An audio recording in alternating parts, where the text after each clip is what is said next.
For the better part of the last several months, Ukraine's been in a war zone with bombings and all, but when Vogue calls, you drop what you're doing.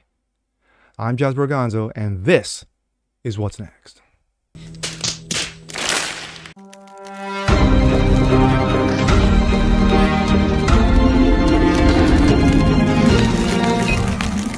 Happy Thursday, everyone. Jasper Gonzo here. Another episode of What's Next, your daily dose. Over the last several months, we have seen the country of Ukraine, yes, the neighboring country of big bad Russia, get bombed to hell, supposedly. We've seen hospitals get hit, residences being destroyed. You have the citizens of that country running for their lives. But yet,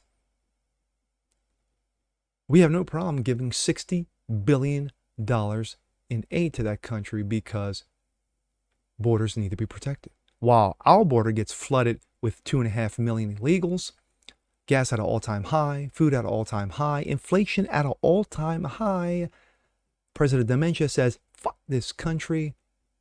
We've got a country to save, and that's Ukraine. But while this is going on, you have the president of Ukraine meeting with politicians, movie stars, musical artists, and now Vogue with all these bombings, and you're in a war zone. Let's take a look. This comes out of Breitbart. Ukraine's Zelensky and his wife pose for Vogue while the country is being bombed to hell. Ukraine's President Vladimir Zelensky and his wife, First Lady Olena, posed for a special digital cover of Vogue magazine while their country continues to be invaded by big bad Russia. Zelensky and wife were photographed by famed American photographer Annie Leibovitz and the Vogue digital cover, which has been promoted across fashion magazines' social media platforms. The cover, featuring Zelensky, reads, "Portrait of Bravery, Ukraine's First Lady on the steps of the presidential office compound in Kiev." Zelensky, who posed alongside his wife, can be seen chatting with Leibovitz behind the scenes in a video posted by Vogue. And we'll get to that a little bit later.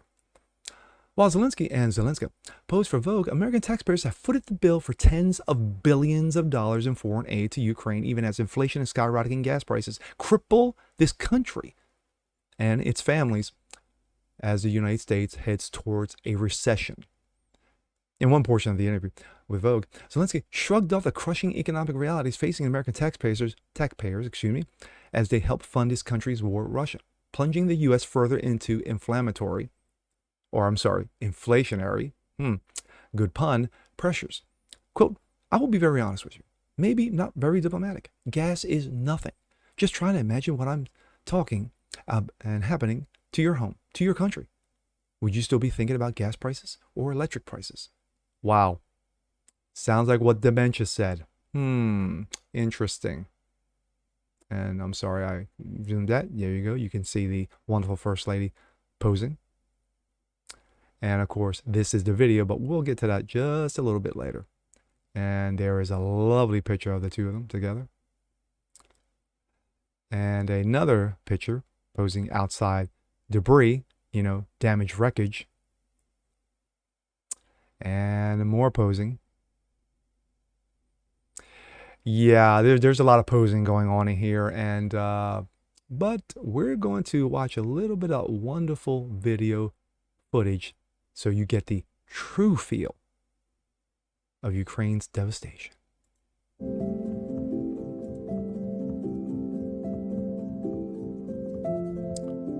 Soldiers posing in front of wreckage.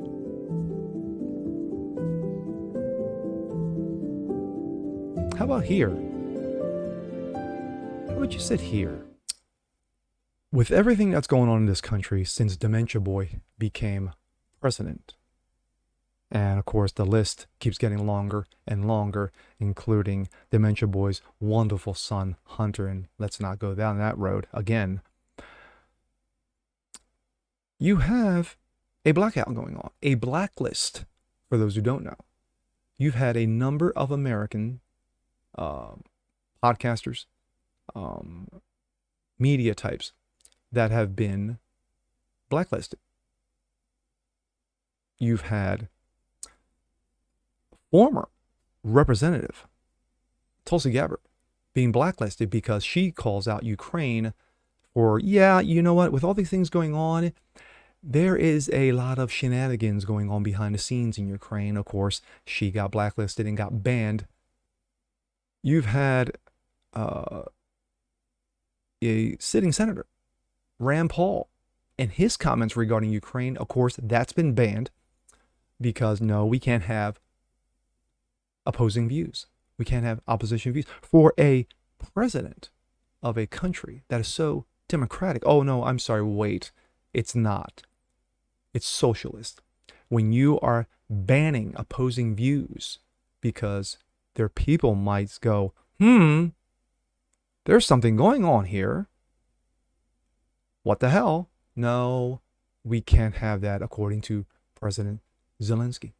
When he banned a number of political groups from his own country's parliament because of opposing views. That's not a president. That's a dictator.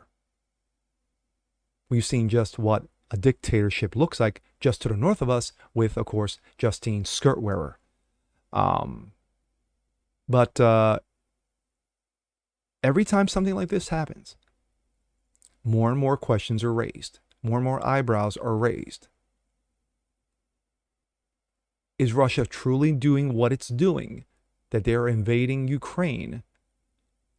Or has Ukraine brought all this on itself at the monetary expense of the United States? Something to think about, kids. And with that being said, I'm Jazz Barganzo. This is What's Next. Want to see more just like this? Please leave a comment below. Like it, share it, subscribe to it. And we'll catch you guys on the next one. Peace.